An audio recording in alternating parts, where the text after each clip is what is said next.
오늘 나눌 하이델베르 요리문답 성경 말씀 잠깐 보겠습니다. 로마서 6장입니다.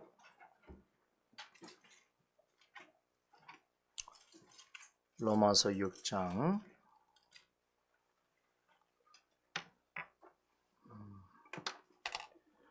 전체를 읽으면 좋겠는데 조금 시간이 가서 1장에서 우리 중요한 내용까지 14장까지만 14절까지 1절에서 6장 1절에서 14절까지 우리 한 목소리 읽도록 해보겠습니다. 그런즉 우리가 무슨 말하리요? 은혜를 더하게 하려고 죄에 거하겠느뇨?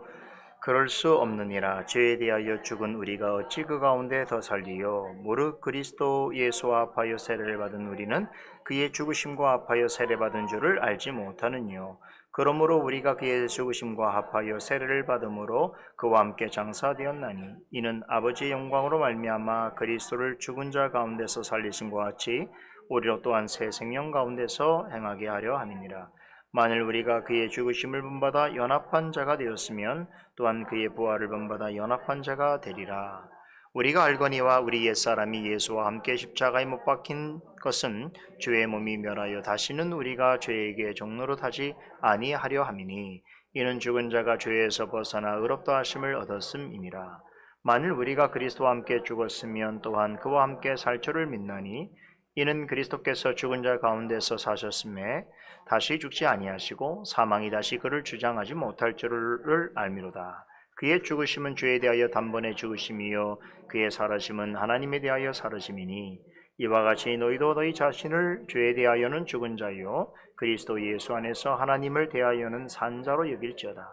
그러므로 너희로 죄로 죽을 몸에 왕노릇하지 못하게 하여 몸의 사욕을 순종치 말고 또한 너희 지체를 불의의 병기로 죄에게 드리지 말고 오직 너희 자신을 죽은 자 가운데서 다시 산 자같이 하나님께 드리며 너희 지체를 의의 병기로 하나님께 드리라. 죄가 너희를 주관치 못하리니 이는 너희가 법 아래 있지 아니하고 은혜 아래 있음이니라. 요리문답 오늘 24주일 311페이지 62문에서 64문까지 문답합니다. 62문부터 묻고 답합니다. 우리의 선행은 왜 하나님 앞에서 의가 될 수 없으며 의의 한 부분이라도 될 수 없습니까?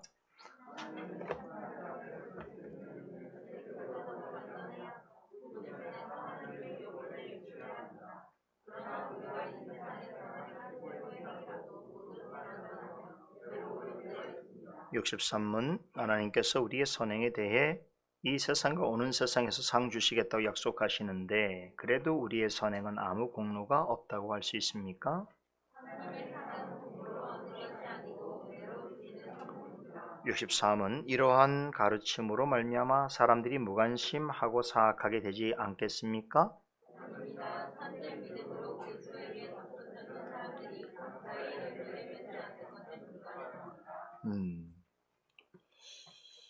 자, 너무 시간에 구애받지 마시고 편안하게 편안한 마음으로 집중해서 잘 들으시면 좋겠습니다.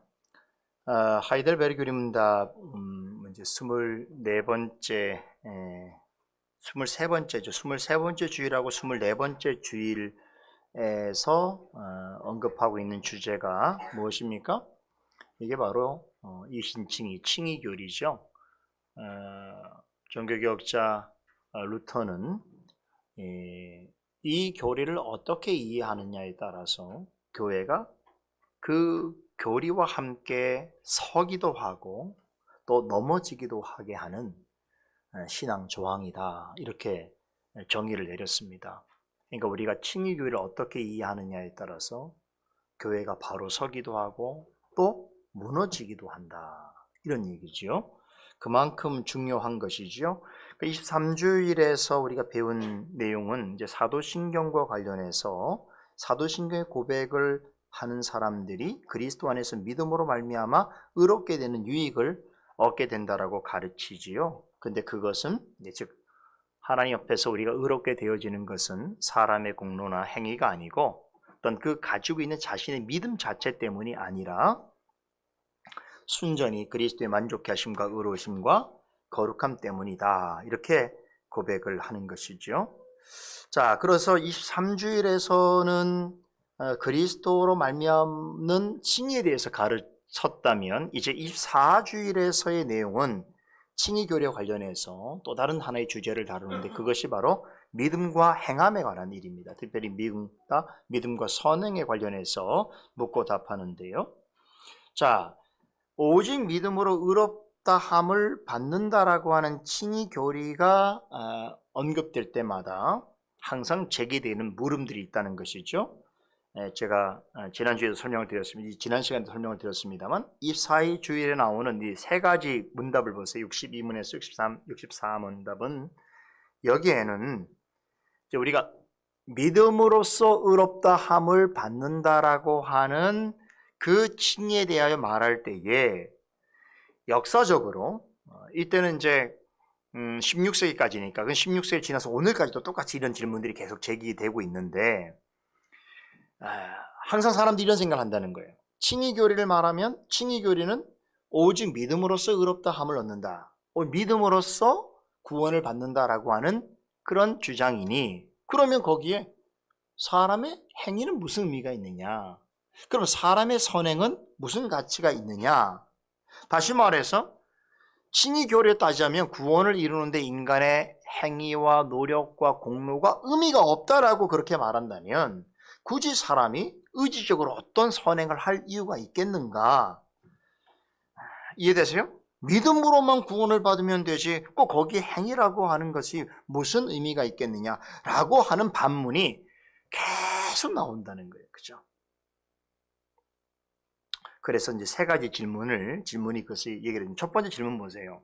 62문 다시 한번 볼게요. 우리의 선행은 왜 하나님 앞에서 의가 될 수 없으며 의의 한 부분이라도 될 수 없습니까? 라고 하는 것이 바로 지금 제가 설명드린 바로 그런 부분이에요. 믿음으로서만 의를 얻고 또 인간의 행위나 노력과 공로는 구원의 조건이 되지 않는다고 한다면 그러면 우리의 선행이라고 하는 것은 그 무슨 의미가 있겠느냐 이런 이야기죠. 자, 그런데 여러분 잘 이해하셔야 될 것이 뭐냐면 우리 하이델베르그 교리문답도 성경도 마찬가지인데 사람의 선행 자체를 부정적으로 볼 거야 아닐까요? 절대로 그렇지 않습니다. 자, 선을 행하는 것은 하나님의 기뻐하시는 뜻입니다. 우리 믿는 자가 특별히 선행을 행한다는 것은 하나님께서 매우 기뻐하시는 뜻이라는 걸 우리는 어떻게 할 수 있냐면 율법의 요약을 통해서 할 수 있습니다. 구약에서 모든 율법을 한마디로 정의한 게 예수님이 정리해 주셨죠? 뭐라고 그랬습니까? 율법을 두 가지로 우리가 요약할 수 있는데 하나는 하나님을 사랑하라는 것이고 두 번째는 이웃을 사랑하라는 것이. 그러니까 하나님을 사랑하는 것과 이웃을 사랑하는 것은 모든 율법과 선지자들의 가르침의 우리 강령이라고 그랬죠. 핵심 중에 핵심이라는 거예요. 여러분 사랑하라는 게 뭡니까? 이게 선행이죠. 그렇죠. 하나님을 사랑하고 이웃을 사랑하기 위해서 무엇을 해야 될 것인가가 선행인 것이죠. 다시 말해서 오직 믿음으로 말미암아 구원을 얻는다, 의롭게 된다라고 하는 이 칭의 교리를 가지고 우리는 아무런 노력을 하지 않아도 괜찮아. 우리는 어떤 선한 일을 하지 않아도 괜찮아. 이렇게 생각하는 것은 하나님을 힘써 사랑하고 이웃을 내 몸같이 사랑하라고 하신 하나님의 말씀하고 전적으로 충돌되는 거죠. 자, 그런데 초대교 당시에 사도 바울이 이 서신서를 기록할 때 당시에 이런 칭의 교리와 관련해서 이런 생각과 주장을 하는 사람들이 있었다는 거예요. 그게 이제 로마서 5장에 등장하는데 5장의 맨 마지막 보세요. 20절 21절에 보면 뭐라고 얘기하냐면 율법이 가입한 것은 범죄를 더하게 하려 함이라. 그러나 죄가 더한 것에 은혜가 더욱 넘쳤나니 이는 죄가 사망 안에서 왕노릇한 같이 은혜도 또한 의로 말미암아 왕노릇하여 우리 주 예수 그리스도로 말미암아 영생에 이르게 하려 함이니라 라고 하는 말씀이 있지요. 이 말씀이 나오는 배경이 뭐냐면 그 앞에 이제 로마서 5장 전체가 모든 사람이 아담의 범죄한 이후로 하나님 앞에 원수가 되었고 죄인이 되었다는 거예요. 그런데 우리가 죄인 되었을 때에 하나님께서 그리스도의 죽으심으로 우리에 대한 사랑을 나타내시면서 우리를 구원해 주셨다는 거예요. 그러므로 우리가 구원받을 수 있었던 것은 오직 그분의 의로우심 때문이다. 그래서 그분 안에서 우리는 의롭다 하심을 잊게 되었다. 이것이 영생을 얻은 것이다 라고 이제 얘기한단 말이에요. 가르치고 있단 말이에요. 자, 그런데 이 주장을 어떻게 이해하는 사람들이 생겼냐면, 자, 그러면 구원을 얻고 영생을 얻는 것은 오직 그리스도로 말미암아 이루어졌다고 한다면 거기는 사람의 행위라고 하는 것 자체가 개입되지 않은 것이니, 야, 좋다. 그러면 그리스도로 말미암아 구원받은 사람은 그러면 벌써 뭐예요? 구원이 완성되고 확보된 것이니까 굳이 애써서 어떤 선한 행위를 할 필요가 없으니 하나님의 은혜를 더 받기 위해서 더 넘치는 곳에는 죄를 더 범해도 되겠구나, 이런 주장을 하는 사람이 있었다는 거예요. 엄청난 논리적 비약이고 또 성경의 말씀을 왜곡한 것인데, 그런데 이런 괴상한 논리를 하는 사람들이 항상 있어요. 성경 말씀, 아까 제가 오전에도 강석 씨가 말씀드렸지만 말씀을 듣는다고 해서 모두가 깨닫지 않아요. 어떤 사람은 말씀을 가르치면 그 말씀을 빌미로 또 뭐 자기 주장을 하고 반대하려고 하는 사람도 있거든요. 그러니까 사도 바울도 그때 가르치니까 구원과 의롭다 하면 오직 하나님의 은혜요, 오직 그리스도로 말미암은 것이라고 하는 걸 강조할 때에 감사하고 기뻐하는 것이 아니라 한편에서는 그러면 그럼 죄를 지어도 괜찮겠네, 이렇게 생각을 하는 어처구니 없는, 그렇죠? 예를 들면 부모님이 사랑해 주니까 부모님이 사랑하네? 그럼 이제 난 아무렇게 행동해야 되겠네? 어차피 부모님이 나를 버리지 않고 사랑해 줄 것이니까. 이게 논리적으로는 말이 맞을 수는 있어요. 그렇잖아요. 그러나 이게 사실 도리적으로 맞지 않는 일이고 정서적으로 맞지 않는, 특히 하나님께서 우리에게 주신 인생의 도리에서 맞지 않는 일이죠. 왜냐? 부모를 공경하라고 했는데 부모가 어차피 나를 버리지 않을 것이니까 난 부모에게 어떤 행동을 해도 괜찮아, 이렇게 말할 수는 없는 거 아니겠어요? 그렇죠? 그런데 하나님 앞에서 이런 주장을 하는 사람도 있는 거예요. 그래서 심지어는 은혜를 더한다는 건 주님께서 은혜를 주신다는 건데, 은혜를 더 받기 위해서는 어떻게 해야 돼요? 죄를 더 짓게 되는 거예요. 죄를 더 지으면 하나님 더 큰 은혜를 주실 것이니까. 그게 은혜인가요? 하나님이 우리에게 보이시는 호의라고 하는 게, 그러면 더 죄를 많이 지으면 더 많은 은혜를 주시겠다라고 하는 그런 의미의 호의인가요? 그러니까 그거에 대해서 6절 보세요. 6장 1절에 뭐라고 얘기해요? 말 같지 않은 말 하지 말라는 거예요. 오직 그런즉 우리가 무슨 말을 하리요? 은혜를 더하게 하려고 죄에 거하게. 이런 질문하는 사람들을 반문하면서 2절에 결코 그럴 수 없느니라, 이렇게 얘기했죠. 결코 그럴 수 없느니라. 사도 바울은 단호하게 거부합니다. 구원에 있어서 사람의 행위가, 특히 선행이 무가치하다고 말하는 것은 성경의 가르침을 왜곡한 것입니다. 여러분, 가장 큰 선행은 하나님 말씀에 따라 사는 것이죠. 우리가 동시에 기억할 것이 있습니다. 사람이 선한 일을 한다고 해서 구원을 얻는 것은 아닌데, 만일 우리가 무엇을 행함으로 구원을 얻는다고 한다면 뭐가 필요한? 완전한 의가 필요한 거예요.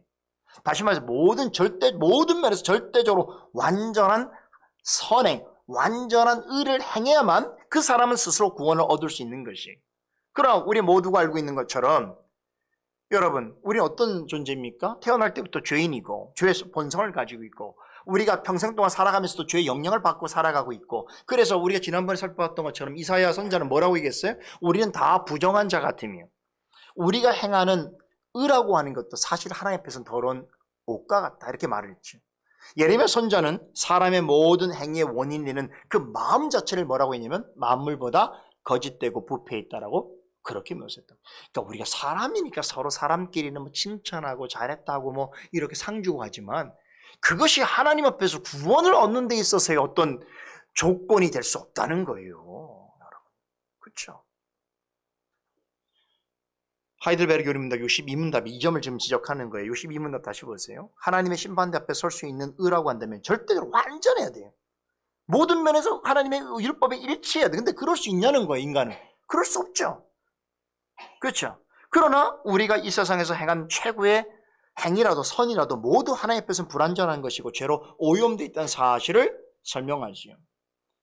우리는 본성적으로 하나님 앞에 언제나 불완전하고 불의한 그런 죄인이라는 사실을 우리 인정해야 됩니다. 그래서 우리가 아무리 선한 일을 많이 한다고 하더라도 하나님이 요구하시는 절대적인 의에는 한참 모자른 것이고, 그래서 하나님의 율법은 우리에게 뭘 얘기하냐면 자기 행위와 공로로 구원을 얻고자 하는 사람들이 하나님 앞에서 얼마나 어리석고 큰 죄인인가를 신랄하게 지적합니다.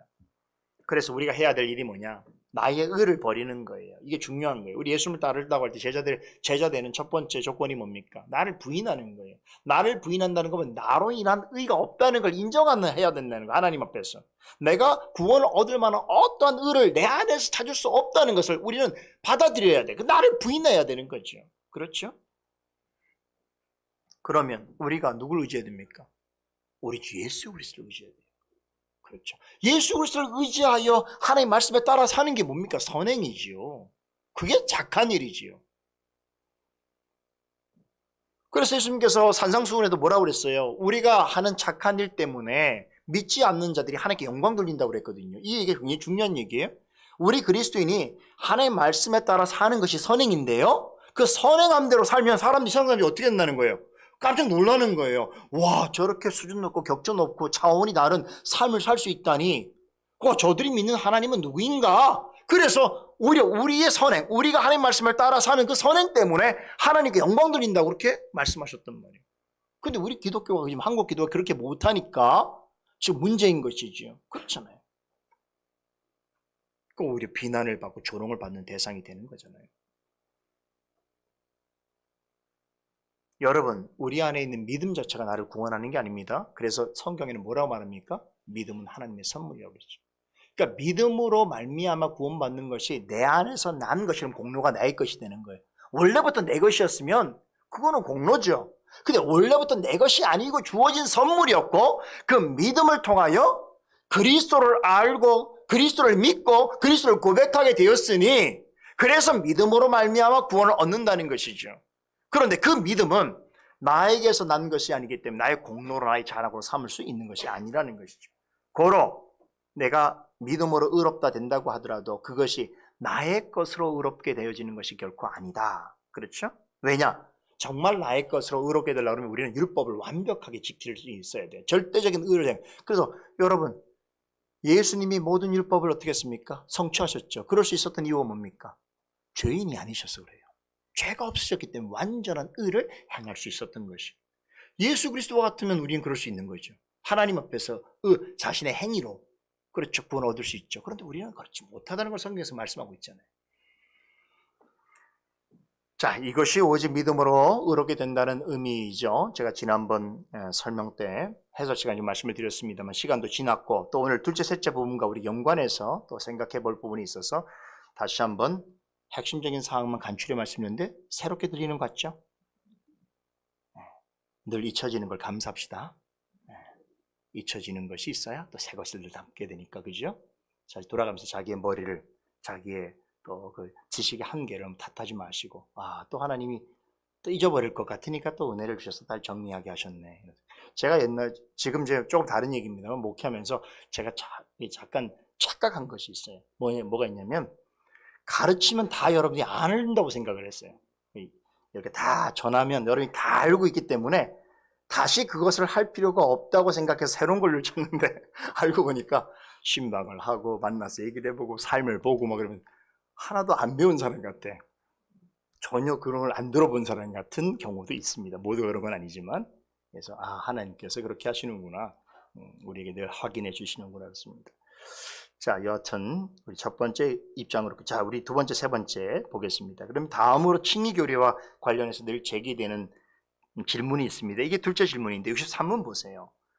여기 보면 다시 한번 제가 읽어볼게요. 물음을 하나님께서 우리의 선행에 대해 이 세상과 오는 세상에서 상 주시겠다 약속하시는데 그래도 우리의 선행은 아무 공로가 없다고 할 수 있습니까? 그렇죠. 아주 흥미로운 한 가지 점이 발견되는데 나름 성경적인 근거를 가지고 있어요. 여기서 하나님께서 상 주신다고 약속하셨는데 라는 건 성경 말씀에 그런 말씀들이 있다는 걸 말하는 것이죠. 즉 성경에 보면 선에 관해서 많은 말씀이 있고 또 우리가 어떤 선한 행위를 할 때 하나님께서 상을 베풀어 주신다고 하는 그런 구절들이 있다는 거예요. 실제로 그렇습니까? 않습니까? 실제로 성경 그런 말씀이 꽤 많아요. 간략하게 대표님 예를 들어 말씀을 드리면 구약 성경에 제가 몇 가지 말씀을 찾아봤는데 시편 18편 20절을 보니까 여호와께서 내 의를 따라 상 주시며 상 주시는 분이시구나. 내가 어떤 의로운 행위를 할 때 상을 주시는구나. 잠언서 25장 21절에 보니까 내 원수가 배가 고파하거든 식물을 먹이고 목말라 하거든 물을 마시우라. 그리하면 여호와께서 내게 상을 주시리라. 그렇죠. 우리가 선한 행위를 하면 하나님께서 그 일에 대한 상을 베푸시겠다. 이렇게 말씀하시잖아요. 신약 성경에 더 많아요. 너무 많아서 내가 다 말씀드릴 수가 없을 정도예요. 그래도 몇 가지만 예를 들면 마태복음 5장 11절 12절 좀 잘 아신 말씀인데 나로 말미암아 너희를 욕하고 박해하고 거짓으로 너희를 거스려 모든 악한 말을 할 때는 너희에게 복이 있나니 기뻐하고 즐거워라. 하늘에서 뭐가 크다고요? 너희의 상이 큼이라. 이렇게 말씀한단 말이에요. 고린전서 3장 14절 15절에도 보니까 만일 누구든지 그 위에 세운 공적이 그대로 있으면 공적이 공로란 말로 번역 가능한 거예요. 그래서 이제 공로 신앙이라고 생각할 수 있는 거죠. 공적이 그대로 있으면 상을 받고 누군지 공적이 불타면 해를 받으리니 그러나 자신은 구원을 받고 불 가운데 받은 것 같으니라. 여하튼 간에 성경에서 이렇게 세상에서 이룬 어떤 것들 그것에 대해서 상을 주신다라고 하는 말씀이 분명히 있다는 걸 확신하고 히브리서 11장 믿음 관련해서는 믿음이 없이는 하나님을 기쁘시게 하지 못하나니 하나님께 나아가는 자는 반드시 그가 계신 것과 또한 그가 자기를 찾는 자들에게 뭐 하신다고요? 상 주시는 이심을 믿어야 한다고 그랬단 말이에요. 우리가 믿음을 갖고 이렇게 행동할 때 하나님은 나에게 상을 주실 거야 라고 하는 걸 뭐 한다는 거예요? 믿어야 한다는 거예요. 마지막으로 계시록 22장 12절에 보면 보라 내가 속히 오리니 내가 줄 상이 내게 있어 각 사람에게 그 일한 대로 갚아주리라. 아멘? 아멘이죠. 하나님 말씀인데요. 자, 그런데 이 말씀을 어떻게 풀어 설명하냐가 중요한 거예요. 혹자들은 이 말씀들, 지금 제가 설명드린 이제 성경에서 상과 관련해서 언급되어진 이 말씀들을 근거로 이렇게 생각하는 사람들이 있어요. 하나님께서는 우리의 행위에 따라서 상을 주실 뿐만 아니라 사람의 행위에 따라서 차별적으로 혹은 차등적으로 보상해 주신다. 이게 일명 차등 상급론이라는 거예요. 차등 상급론이라는 게 좀 어려운 얘기 같지만 여러분 들어보시면 굉장히 익숙하고 여러분이 잘 아는 얘기예요. 여러분 개털모자 얘기 들어보셨어요? 우리 옛날부터 그죠? 옛날에 부흥회 가면 이게 뭐 그야말로 단골맨이죠. 옛날 우리 부흥회 목사님들 또 시골 교회에서 그렇게 이런 얘기를 많이 들었는데 많은 버전이 있지만 제가 알고 있는 버전이 이거예요. 한 장로님이 죽어서 천당에 갔어요. 근데 천국문에 가니까 천사가 개털모자를 나눠주고 있는 거예요. 천국 가는 사람들이 개털모자 쓰나 보다 싶어하고 개털모자 쓰고 이제 천국 들어갔어요. 들어갔는데 보니까 지나가는 사람들이 전부 금모자, 막 금면류관, 은면류관, 막 동면류관 막 쓰고 다녀요. 이상한 거죠? 그리고 부끄러움이 생기는 거예요. 왜 나는 개털모자야? 다른 사람들은 다 금은 면류관인데. 그래서 자기를 인도하는 천사에게 물었어요. 왜 나한테만 개털모자 주는 거예요? 물으니까 자신을 인도하던 천사가 이렇게 답했다고 그러죠. 장로님은 세상에서 주님을 믿긴 했지만 상 받을 일을 하나도 한 게 없어요. 그래서 금면류관, 은면류관 줄 수 없어요. 그거라도 잘 쓰고 다녀요. 여러분, 예수님 믿어서 천국은 들어갔는데 들어가서 보니까 거기서도 차별과 차등이 있네? 어떤 옛날에 기억나는 건 뭐냐, 어느 목사님 부흥회 때 뭐냐면 여러분들 세상에서 몇 평 집에 삽니까? 물어보시더니만 어떤 종류 집에 삽니까? 천국에 맨션이 많아요. 천국 가면 기본적으로 천국 들어간 사람은 50평 정도 맨션부터 시작하는데요. 100평, 200평도 살 수 있어요. 그런 얘기를 하니까 그냥 딱 우리 손에 들어오잖아요, 머릿속에. 우리가 세상에서도 좀 평수 넓은 집 사는 게 얼마나 소원입니까? 근데 천국 가서도 그런 평수, 넓은 평수에 맨션. 옛날에 제가 어릴 때 맨션이 아파트보다 좋은 거였어요. 아파트가 없을 때 맨션이 최고였어요. 그렇게 살 수 있다고 하니 사람들이 다 그런 생각이 들 때 갖게 된 것이죠. 여러분, 이런 걸 가지고 뭐라 그러냐면 구원을 얻긴 하는데 천국 가서 어떻다는 거예요? 좀 부끄럽다는 거예요. 그렇죠? 좀 남루하고 비루해 보이잖아요. 그러니까 이런 걸 가지고서 어떤 목사님들이 천국은 가지만 부끄러운 구원이 있다, 이렇게 설명을 하고 있습니다. 도대체 누가 이런 말을 만들었는지는 알 수 없으나 참 우리가 이와 유사한 버전들이 엄청나게 많잖아요. 그렇잖아요. 대털 모자가 뭐 장로님만 관련된 거겠어요? 또 어떤 교회 가면 또 집사님일 수도 있고 목사님일 수도 있고 그렇잖아요. 근데 여러분, 이런 이야기를 할 때 이게 사실은 뭐 다 전면적으로 부정적인 것만은 아닐 거예요. 이런 의도를 가지고 이런 말을 하는 사람도 있을 거예요. 우리가 믿음을 가진 사람들이 천국에 가는 건 분명하지만 천국에서 받을 상의 차이가 있기 때문에 우리가 더 복되고 영광스러운 천국의 삶을 누리기 위해서라도 결국 이 세상에서 어떻게 하라는 거예요? 더 많은 노력을 하고 그리고 선행을 베풀고 공로를 행해야 한다라는 것을 강조하는 것이죠. 그래서 어떤 면에서는 정말 긍정적으로 생각해 보자면 이러한 가르침들이 그리스도인에게서 이 세상에서의 보다 좀 윤리적이고 도덕적인 삶을 사는 데 있어서 동기부여가 되었던 측면도 없지 않을까라는 생각을 조금 해볼 수 있어요. 그래도 믿지 않는 사람들보다 우리는 조금 뭐라고 할까, 착하게 살아야 되고 성실하게 살아야 한다라고 하는 어떤 신앙적인 자극제가 된 측면도 없지 않아 있을 것이라고 저는 조금 생각합니다. 그러나 단도직입적으로 말씀을 드리면 이런 방식의 자등상급론은 비성경적이죠. 그러니까 성경의 사색이 지나치거나 모자르기 때문에 발생하는 그런 잘못이라고 볼 수 있습니다. 성경에서 상과 보상과 상급과 이런 면류관과 공적 같은 단어가 언급되는 건 사실입니다. 그러나 개털모자 이야기라든가 상급 차등론과 같은 그런 주장은 사실은 성경에서 말하려고 하는 본의 자체를 아주 심하게 왜곡한 것이라고 볼 수 있습니다. 그러니까 특별히 우리나라 같은 경우는 이런 주장들이 훨씬 보편화되어 있는 걸 보면 아무래도 우리가 유교적 영향을 받아서 상선벌학이라든가 건선징악적인 그러한 유교적인 사상이 이렇게 성경 말씀과 뭐라고 믹스되면서 좀 많이 와전되고 왜곡된 그런 성향이 좀 있지 않은가, 저는 개인적으로 그렇게 판단합니다. 자, 그런데 문제는 이러한 주장에 동의하는 분들이 가지고 있는 공통점이 뭐냐면 성도가 행한 대로 하나님이 보상해 주신다라고 이해하는데, 그런데 그렇게 해서 받는 그 상 혹은 상급을 대부분 물질적으로 환원해서 이해한다는 거. 제가 아까 멘션 얘기했잖아요. 천국 가서 몇 평 얘기 나오고 천국에서 금은동, 개털, 다 이게 물질적 개념이거든요. 이렇게 이해하는 방식이라는 거예요. 이것은 성경에서 말하고 있는 진정한 상과 복의 개념을 일탈한 거예요. 아주 벗어난 것이죠. 우리가 갖고 있는 속된 개념으로서 이것을 뭐라고 할까요? 공고히 한 거죠. 그러니까 성경에서의 말한 본의와는 전혀 다른 그런 이해라고 할 수 있습니다. 한번 생각해 보세요. 우리가 좀 건전한 기독교 의식을 가지고 생각해 보세요.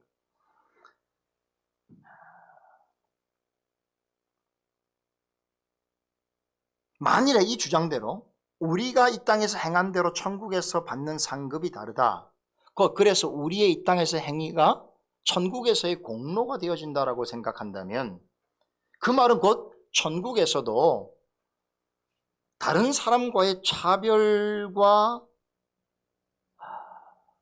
또 구별이 있을 거인데, 그런 것 때문에 천국 가서도 남들과 비교해서 부끄러움을 느끼고 우울해진다면 과연 그것을 천국의 삶이라고 말할 수 있겠는가? 상식적인 생각이죠. 또 이 세상에서 행한 선행 때문에 천국에서 남들보다 더 많은 것을 소유한 사람이 그렇지 못한 사람 앞에서 뭐 자신을 뽐내고 의기양양해야 한다고 한다면 과연 경건한 성도라고 말할 수 있으며, 또 그것이 우리가 바라는 진정한 천국인가? 천국에서도 세상처럼 차등과 차별이 있다고 한다면, 차등과 차별 속에서 영원히 살아가고 한다면 우리가 그런 천국을 진정으로 소망해야 할 것인가? 그렇잖아요. 천국에도 갔는데도 여전히 막 가진 자가 있고 못 가진 자가 있고 잘 사는 자가 있고 못 사는 사람이 있고, 그럼 세상이 연장이잖아요. 그렇지. 그런 세상 원하십니까? 그런 천국 원하십니까, 여러분? 제가 차등 상급론에 대해서 길게 설명하는 시간이 아니니까요. 여기까지 말씀드린데 결론적으로 말하자면 이 두 가지 사실을 여러분 기억하면 좋겠습니다. 첫째는 한국교회에서 회자되고 있는 이 차등 상급론은 제가 볼 때는 성경적이지 않아요. 대단히 비성경적인 성경에 대한 가르침을 대단히 와전하고 왜곡한 형태라 볼 수 있겠고요. 또 한 가지는 성경에서 약속하는 상과 상급은 단지 물질적인 것을 의미하는 것은 결코 아니라는 여러분 원칙을 이해하셔야 됩니다. 우리가 존경하는 어거스틴은 신자가 받는 가장 큰 상급을 구원이라고 말합니다. 칼빈은 하나님이 신자에게 베푸시는 상을 영적인 축복으로 설명합니다. 이분들에 의하면 하나님이 주시는 보상은 그것이 무엇이든 간에 우리가 행한 공로에 대한 대가가 아니라 하나님께서 거저 주시는 영적인 축복이다. 영적인 선물이라는 것이. 영원한 천국에서 삶은 완전한 것입니다. 거기에서는 모자람이나 부족함이 없겠지요. 이렇게 완전한 완성의 상태에서 영원토록 거하는 것 자체가 가장 크고 확실한 상을 받아 누리는 것이겠지요. 하나님이 주시는 상과 복은 그러나 천국에서만, 영원한 천국에서만 누리는 것이 아닙니다. 여러분, 우리가 이 세상을 사는 동안에도 이 상과 복을 누리게 되는데, 그 성경에 보면은 이 세상에 살고 있는 우리를 향해서 이 복과 관련해서, 상과 관련해서 아까 성경처럼 많은 말씀이 있는데, 대표적으로 우리가 시편 지금 살펴보고 있으니까 시편 1편 보세요. 시편 1편은 뭐로 시작합니까? 이 땅에 살고 있는 성도를 가리켜서 복 있는 사람이라고 칭하는 것부터 시작이 되죠. 자, 그런데 전에도 말씀을 드렸는데 여기서 말하고 있는 복이라고 하는 이 개념, 뭐라고 그랬죠? 아쉐르란 말이라고 그랬죠. 아쉐르. 이 아쉐르는 바라크라고 하는 복과 구별돼요. 바라크는 현세적이고 물질적이고 또 우리가 누릴 수 있는 실제의 어떤 보고 만지고 들을 수 있는 그런 복을 말하는 것이라고 한다면, 아쉐르라고 하는 이 복은 하나님과의 관계 속에서 누리는 영적인 복을 의미합니다. 여러분, 창세기 15장 1절에 보면 하나님께서 아브라함에게 복에 관해서 말씀하시면서 널 모든 복의 근원이 되겠다고 말씀하시면서 그를 하나님 자신을 뭐라고 묘사했냐면 나는 지극히 큰 상급이라고 말씀하셨어요. 기억하셔야 돼요. 우리에게 있어서 가장 큰 상은 하나님 그 자신이라는 거예요. 하나님보다 더 큰 상이 있을까 없을까요? 하나님보다 더 큰 복이 있을까 없을까요? 하나님 그 자체로 순전한 상이시요 순전한 복이라는 것이죠.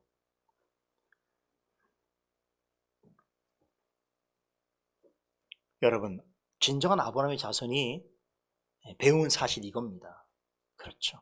이걸 잘못 알았기 때문에 육적인 이스라엘 백성들이 이 복을 누리는 줄 알았고, 또 아브라함이 수천 수만 명의 자기의 조상들을, 자기 후손들을 그렇게 거느릴 거라고 생각을 했죠. 그게 아닌 거죠.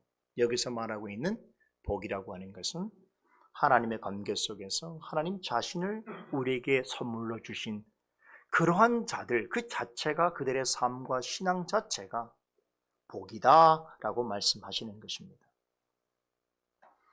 그래서 하나님을 가장 큰 상급으로 여기는 성도들에게 시편 23편 5절에 보면 뭐라고 하십니까? 원수의 목전에서 주께서 상을 베푸시고 기름으로 머리에 바르시니 구별하셨다는 뜻이죠. 그러면서 내 잔이 넘치나이다. 하나님 자신이 나에게 뭐가 되시는 거예요? 복이 되셔서 나의 인생의 잠을 넘치게 하시는 분이시다라는 것이죠. 그렇다면 성경은 왜 우리가 선을 행하는 것에 있어서 하나님이 상을 주신다고 약속하시는가? 이것은 우리의 행위가 하나님 앞에 어떤 상을 받을 만한 가치가 있어서 그런 것이 아닙니다. 하나님은 우리의 가장 큰 상급이라고 그랬죠. 예수님은 우리에게 가장 귀한 보배입니다. 하나님과 예수님을 알고 믿는 것만으로도 우리는 이미 영생을 얻었고 그 무엇과도 바꿀 수 없는 존귀한 보상을 받았습니다. 그런 우리를 향해서 하나님 말씀대로 따르는 일에 대해서 상을 주시겠다, 이런 대로 갚으시겠다라고 약속하십니다. 왜 그런가 하면 중요합니다. 이렇게 하나님 존재를 인식하고 자신이 하나님 앞에 어떤 사람인 줄 알아 그 말씀에 순종하는 자에게 뭘 주시겠다는 거예요. 여러분, 하나님께서 구원의 은혜도 주시면 구원의 은총도 베풀어 주시는 거예요. 그러니까 하나님은 자신만 주신 것이 아니고 자신을 주신 하나님이 어떤 분이신 줄 알기 위해서 많은 선물들도 주십니다. 복된 거죠. 그렇죠. 하나님 한 번만 주셔도 돼요. 그래도 우리는 내 잔이 넘쳐요. 근데 하나님은 우리가 그것을 깨닫기엔 너무나 연약하고 부족하기 때문에 하나님은 자신도 주셨지만 뭐도 주셔요. 다른 것도 주셔요. 여러분, 그걸 알 수 있는 게 뭐냐? 우리가 성례를 통해, 성찬을 통해서 떡과 포도주를 믿음으로 먹고 마실 때에 그리스도 자신을 우리에게 베푸시면서 뭐도 베푸십니까? 십자가에서 이루신 구속의 은혜들을 우리에게 베풀어 주시는 거예요. 또 주시는 거예요. 또 주시는 거예요. 그렇죠. 여러분, 우리가 이제 부모 자식 간의 관계를 생각하면 자식의 입장에서 부모가 나를 낳아준 것만 해도 고마운 일일 수 있는 거죠. 그죠? 요즘 그런 사람들이 없어져서 좀 안타깝긴 한데 우리 그리스도인은 그래야 돼요. 나를 이 땅에 낳아줘서 내가 이 땅에서 이렇게 살아갈 수 있게 하신 것만 해도 부모는 감사한데 부모가 그 일만 하는 부모는 없잖아요. 먹이고 입히고 다 뒷바라지 해갖고 어떻습니까? 결혼할 때까지 요즘 한국 사람들은 결혼도 아니더라고요.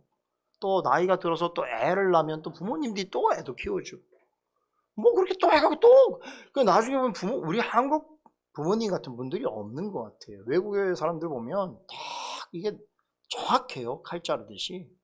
네. 그래, 어릴 때부터 그냥 각방 쓰게 하고 막 그리고 딱 몇 살까지 딱 덮고 몇 살 후부터는 그냥 아예 내몰아서 혼자 살게 하고 막 이러거든요. 우리 한국 부모님들 안 그래요. 참, 그럼 우리나라 부모님들이 참 다른 것 같아요. 저도 이제 못할 것 같아요. 자녀들한테 그렇게는. 그러니까 나중에 어떻게 돼요? 나준 것만 해도 고마워해야 되는데 계속 뭘 주고 있어. 나중에 부모가 아예 그 자녀를 위한 삶을 살고 있는 거야. 그죠? 그런 부모님 계시면 감사하세요. 감사해요. 갚을 수 없는 은혜가 그런 거예요, 사실은. 그렇죠? 여러분, 하나님께서 왜 우리에게 당신을 다 주셨음에도 불구하고 너희들이 행한 대로 내가 또 상을 주시고 일한 대로 갚으시겠다고 하시냐면 하나님이 우리에게 신실하시고 복되시고 우리를 선한 길로 인도하시는 아버지 하나님이신 것을 나타내시기 위해서요.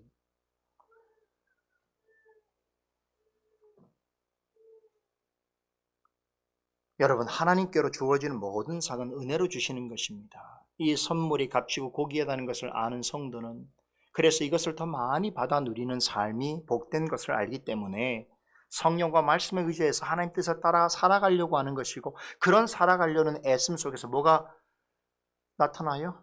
선한 행위가 나타나게 되고 그 선한 행위에 대하여 하나님이 기뻐하심으로 또한 우리에게 은총과 은사를 베풀어 주시고 그 선물들을 받아 누리게 되어지는 삶을 살아가게 되는 것이죠. 그렇죠? 그런데 이런 선물을 하나님은 사나 죽으나 우리에게 베푸셔요. 살 때도 주시지만 죽었을 때도 주신단 말이죠. 결코 우리 두 번째 질문인 하나님께서 우리에게 상 주신다라고 하는 그 약속이라는 것이 우리의 공로를, 우리의 행위 자체를 의미 없게 여기는 것이 아니며 또한 그렇다고 해서 우리의 행위와 공로로 은혜를 구원을 얻는 것이 아니라 오직 하나님의 주시는 선물로서 우리에게 상을 주신다라고 말씀해 주시는 것이다 라고 하는 것이 성경의 가르침입니다. 정리되셨지요? 이제 마지막으로 셋째 질문 보십시다. 셋째는 64문 보니까 이러한 가르침으로 말미암아 사람들이 무관심하고 사악하게 되지 않겠습니까? 라고 묻지요. 혹자는 오직 믿음으로 의롭게 된다는 칭의 교리는 신자로 하여금 선을 행하고자 하는 마음을 약화시키고 오히려 방종하고 무책임한 삶을 부추길 수 있게 되므로 칭의 교리는 대단히 위험한 것이다. 이런 주장을 하는 분들이 있죠. 대표적인 분들이 로마 캐톨릭이에요. 제가 지금 웃는 것은 너무나 말이 안 되는 주장을 하기 때문에 참 웃을 수밖에 없는 거죠. 그래서 이 로마 캐톨릭 교회에서는 칭의 교리를 종교개혁자들이 말하니까 어떻게 했습니까? 오늘 사내들이네 모든 회원들을 다 모아서 이 두 사도를 시민하고 재판하려고 했던 것처럼 똑같은 일을 했어요. 그게 뭐였을까요? 트렌트 종교회예요. 그래서 모든 추기경들을 다 불러다 모아갖고, 야, 지금 그 개신교 그 지도자들이 이런 가르침을 가르치는데 그게 뭐냐면 오직 믿음으로 구원을 얻는다고, 오직 믿음으로 의롭게 한다고 하는데, 야, 여기에 대해서 우리가 뭔가 답변을 해야 되지 않겠느냐. 이렇게 해서 그들이 모여서 결정을 했는데, 그 중에 거의 모든 교리를 다 다루거든요. 근데 칭의 교리에 관해서는 뭐라고 그들이 정리를 했냐면, 이 칭의 교리는 그야말로 지금 오늘 지금 64문 그대로예요. 이 칭의 교리는 사람으로 하여금 선행을 행하는 마음을 약화시키고 오히려 방종하고 무책임한 삶을 부추길 수 있으니 이 교리를 가르치는 자는 저주가 있으리라. 이렇게 결정했습니다. 여러분, 로마 캐톨릭 교회 이 입장을 바꾸지 않아요? 지금도 이 입장을 고수하고 있어요. 그러니까 사실은 그들 입장에서 우리 개신교회의 이 칭의 교리는 저주를 받아야 될 교리예요. 무섭죠? 그렇죠? 왜 그러냐? 그들의 생각에는 그들은 뭘 강조해요? 그들은 미사에 참여하고 성례를 행하고 선행을 행하고 그것을 보석을 얻고 하는 것이 구원의 아주 중요한 요소라고 얘기하는데 우리 개신교인들은 그게 아니고 오직 믿음으로만 얻는다고 하니까 그것은 잘못된, 왜냐하면 그것을 만약에 개신교의 칭의교리를 그대로 수용한다고 하는데 뭐 어떻게 되겠어요? 지난 로마 교회가 가지고 있는 가르침이 다 잘못됐다는 걸 인정해야 되잖아요. 그럴 수 없기 때문에 개신교의 칭의교리를 저주받을 교리로 그렇게 결정. 그러니까 오늘 사내들이랑 똑같아요. 그 모양새가. 성경을 인용하지만 왜곡하고 성경을 잘못 적용하는 것이죠.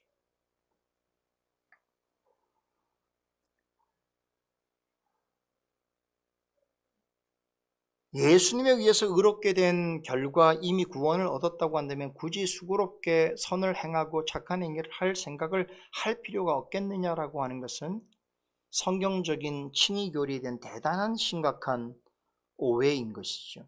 그러나 오래전부터 지금까지 셋째 질문은 칭의 교리를 반대하는 근거로서 제시되고 있는데, 한 가지 재밌는 것은 이 초대교회 당시에도 로마 캐톨릭 교회가 가르친 교훈과 비슷한 주장을 하는 사람들이 있었는데 바로 유대주의자들입니다.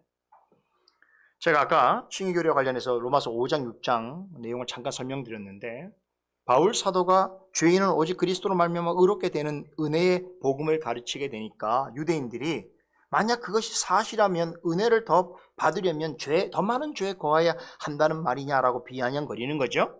거기에 대해서 사도는 그렇지 않다라고 단언하면서, 자, 그러면서 6장 내용이 나오는데 6장을 보게 되면 칭의 교리를 믿는 자라면 그럼 당신들의 이야기처럼 결코 세상에서 방종하거나 무책임한 삶을 살아갈 수 없다라고 하는 이유를 제시하는 게 바로 로마서 6장 내용입니다. 즉 칭의 교리를 받아들이는 성도라고 한다면 오히려 더 적극적으로 하나님이 기뻐하시는 열매를 맺는 삶을 살아야 한다는 것을 성경적으로 신학적으로 근거를 제시하는 것인데, 그게 뭐냐면 바로 로마서 6장에서 가장 핵심적인 주제가 되는 그리스도와의 연합교리입니다. 여러분 아까 우리 읽었는데요. 4절 5절 한번 다시 보세요. 4절 5절 내용이 핵심인데 다시 한번 읽어볼게요. 그러므로 우리가 그의 죽으심과 합하여 세례를 받음으로 그와 함께 장사되었나니 이는 아버지의 영광으로 말미암아 그리스도를 죽은 자 가운데서 살리심과 같이 우리로 또한 새 생명 가운데서 행하게 하려 하십니다. 만일 우리가 그의 죽으심을 본받아 연합한 자가 되었으면 또한 그의 부활을 본받아 연합한 자가 되리라. 그리스도와의 연합에 관한 그런 설명을 하지요. 여러분 쉽게 말하면 이렇습니다. 우리 성도는요, 그리스도와 함께 죽었다가 그리스도와 함께 살아난 사람들입니다. 그래서 그리스도로 말미암아 의롭게 됐다고 하는 것은 그리스도와 죽으나 사나 그리스도 안에 있게 되었다. 그리스도와 연합되었다. 그럼 그리스도 안에 연합된 자기 때문에 어떻습니까? 아, 그렇죠. 그리스도와 늘 함께하는 자가 어떻게 그리스도가 원치 않는 그리스도를 해치는 일을 할 수 있겠어요? 그렇죠. 사도 바울이 말하고자 하는 게 그거예요. 우리는 이미 우리는 사나 죽으나 그리스도에게 연합되어 있는 자니까 우리는 어떻게 한다고요? 당신들이 친위 교리를 잘못 이해하는 것처럼 세상의 삶에 대해서 막 아무렇게 살거나 방종하거나 그리고 책임 없이 살 수가 없다. 왜냐? 그건 그리스도를 욕되게 하는 일이잖아요. 그렇죠? 부모가 함께 옆에 같이 있는데 계속 부모 앞에서 나쁜 행동을 한다는 게 얼마나 그게 비상적인 얘기예요. 근데 우리는 심지어 그리스도 안에 있고 그리스도가 내 안에 계시는 그리스도와 연합된 자들인데 어떻게 그리스도의 뜻하고 완전히 다른 행동을 할 수 있겠냔 말이죠. 이게 로마서 6장의 핵심이에요. 간단하죠? 그 분명하죠? 그래서 이러한 변화된 삶을 사도 바울은 이게 설명하는 소극적인 삶에 있어서는 보세요. 6절 보세요. 뭘 하지 말라고 그러냐면 6절을 보시면 뭐라고 그래요? 여기에 우리가 죄에게 뭐 하라고요? 종로로 사실 하면 안 된다. 이게 그리스도 안에 있는 자, 그리스도와 연합된 자들이다. 다시 말하면 죄가 원하는 삶을 이제는 우리가 살아서는 안 된다. 왜냐? 이제 우리는 죄의 종이 아니라 그리스도에 연합된 자이기 때문에. 그렇죠. 적극적으로는 또 뭐라고 얘기하냐면 13절 보세요. 13절이 뭐라고 합니까? 그러므로 너희 지체를 너희의 몸과 마음을 불의의 병기로 죄에게 드리지 말고 어떻게 하라고요? 너희 지체를 의의 병기로 하나님께 드리는 삶을 살라. 이렇게 묘사하잖아요. 그렇죠. 여러분, 우리가 그리스도와 연합되어 있다고 한다면 어떻게 된다고요? 죄의 종처럼 살아서는 안 되고 대신 우리의 모든 것을 하나님 받으시는 의의 병기로 드리는 삶을 살아가야 된다. 이게 뭐예요? 하나님이 기뻐하시는 선이 드러나는 삶이겠죠. 오늘 우리가 찬송 부른 요한복음 15장은 이 부분을 아주 잘 묘사하고 있죠. 포도나무 비유. 여러분, 나는 포도나무여 너희는 가지니 저가 내 안에 내가 저 안에 있으면 이 사람은 과실을 많이 맺나니 나를 떠나서는 너희가 아무것도 할 수 없음이니라. 오직 믿음으로 의롭게 된 사람은 포도나무에 붙어있는 가지와 같다는 거죠. 그런 가지는 여러분 포도나무에 붙어있기 때문에 당연히 과실을 많이 맺는 것이죠. 상식이죠. 이게 그리스도와의 연합교리의 설명입니다. 즉 우리가 그리스도로 말미암아서 의롭게 되었다 하는 그런 성도라고 한다면 하나님이 기뻐하시는 신앙의 열매를 맺을 수밖에 없다는 거예요. 왜냐하면 그리스도와 연합되어 있으니까 접붙임 바 되었기 때문이죠. 그 예전에 우리는 어떤 존재로 했어요? 나무 비유할 때 로마서 8장에서 우리는 감람나무를 비유하면 돌감람나무. 돌감람나무는 사실은 열매가 좋지 않아요. 이거는 상품성도 없고 보기도 좋지 않습니다. 먹을 수도 없어요. 짐승이 하나 줘야 되는 거예요. 근데 더군다나 우리는 거기 떨어진 가지라고 그랬어요. 근데 그 가지를 어디다 붙여요? 농부가 참 감람나무에다 딱 가지를 접붙인단 말이에요. 그럼 나중에 그 돌감람나무의 가지였던 우리가 어떻게 되는 거예요? 무슨 열매를 맺어요? 참 감람나무 열매를 맺는다는 거예요. 기가 막힌 농사의 그런 지혜가 아니라면 설명할 수 없는 내용이죠? 그렇잖아요. 여러분, 우리가 그리스도와 연결되어 있는, 연합되어 있는 존재라고 하는데 마치 포도나무에 연결되어 있는 그런 가지 같아서 반드시 열매를 맺게 되는데 그 열매를 63은 보세요. 63 답변에 그 열매를 뭐라고 표현하냐면 참된 믿음으로 그리스도에게 접붙여진 사람은 어떤 열매를 맺지 않는 것이 불가능하다고요? 감사의 열매예요. 여러분, 사람이 자기 힘으로 뭔가를 이루게 되면 자기의 공로가 되는 거죠. 자랑이 되는 거죠. 그러나 여러분 보세요. 가지에 열매가 맺을 때 그 가지 힘으로 열매를 맺습니까? 아니죠. 그 가지에게 영양분을 공급한 뿌리로부터 그 줄기를 거쳐서 수액이 가고 또 밖에 뭡니까? 우리 햇볕도 비치고 적절하게 비도 오고 이런 모든 것 때문에 사실 가지에 열매가 맺히지 가지 자체가 막 힘을 써갖고 애써서 열매를 맺지는 않잖아요. 그러니까 열매를 맺혀지는 것은 가지지만 가지가 자기 힘으로 되는 게 아닌 건 우리가 다 알고 있잖아요. 이렇게 상식적인 설명을 주님께서 해주시는 거예요. 그렇죠. 그러면 우리에게 만일 열매가 있다면 그 열매는 어떤 열매라는 거예요? 감사 열매이죠. 다시 말해서 그리스도 안에서 의롭게 된 사람이 맺을 수 있는 그 열매, 그것은 너무나 자연스러운 것이고 당연한 것인데 우리가 그걸 볼 때마다 뭘 생각해야 된다고요? 주님께 감사와 찬송을 드려야 한다는 것입니다. 믿으십니까? 너무나 중요하지요. 근데 감사 열매를 맺지 못하는 사람이 있다면 어떻게 되겠어요? 다시 말해서 오랜 동안 말씀을 듣고 예배를 드리고 이렇게 성도의 거절을 힘쓰고 하는데도 불구하고 나의 삶 속에 하나님께서 기뻐하실 만한 열매가 조금도 열리지 않는다. 늘 성도들에게 근심거리가 되고 교회에 아픔이 되어지고 밖에 믿지 않는 자들에게 손가락질을 받고 이런 사람이 된다면 어떻게 되겠습니까? 이건 뭔가 문제가 있는 거예요. 그렇죠. 그래서 주님께서 뭐라고 했습니까? 그 사람 신앙의 존재를 뭘로 알 수 있다고 그랬어요? 열매라. 굉장히 중요합니다. 열매가 없으면 그게 그 나무인지 알 수가 없어요. 열매가 있어야 그 존재를 알 수 있는 거예요. 그래서 반드시 이게 뭐냐면 다르게 말하면 그리스도와 연합한 사람은 반드시 포도나무의 가지에 열매가 열리듯이 열매가 맺는다는 거예요. 근데 그 열매는 결국 그 사람이 하나님 앞에서 어떠한 존재인가를 확인케 하는 여러분 기준이 되는 거죠. 결국 우리가 사람을 선택하고 사람을 세우고 사람을 이렇게 높이는 게 뭐 때문에 그렇습니까? 그 사람이 나타난 열매를 보고 하는 것이지. 그렇지 않나요? 그 사람이 나타난 열매가 없는데 어떻게 그렇게 할 수 있어요? 결국 그 열매가 그 사람이 하나님 앞에서 어떤 삶을 살고 있고 하나님과의 관계가 어떠하며 이거 다 드러나는 거잖아요. 여러분 근데 그것은 나의 공로가 아닙니다. 하나님의 은혜입니다. 그러므로 내가 하나님이 원하시는 선한 일에 도모하고 열심히 행하고 또 나의 삶을 통하여 신앙을 통하여 선한 열매들을 맺고 하는 일들이 있을 때에 여러분 그것은 하나 자신에게는 감사의 기쁨의 열매가 되는 것이고 그와 함께하는 사람들에게 뭐가 되는지 아세요? 정말 그건 기쁨과 소망을 갖게 되는 거죠. 그리고 또 하나 중요한 것은 열매는 어떤 것입니까? 자기가 먹기보다는 나눠주는 거잖아요. 그래서 어떤 사람이 열매가 맺어지면 그게 그 사람에게 감사 열매인데 다른 사람에게는 굉장히 기쁨의 주는 열매가 되는 거예요. 왜냐? 그 사람을 위해서 내가 기쁨을 누리니까. 그렇잖아요. 그런 면에서 여러분에게 늘 감사 열매가 많아지길 바라고 다른 자들을 유익하고 교회를 복되게 하는 열매가 많으시기를 바랍니다.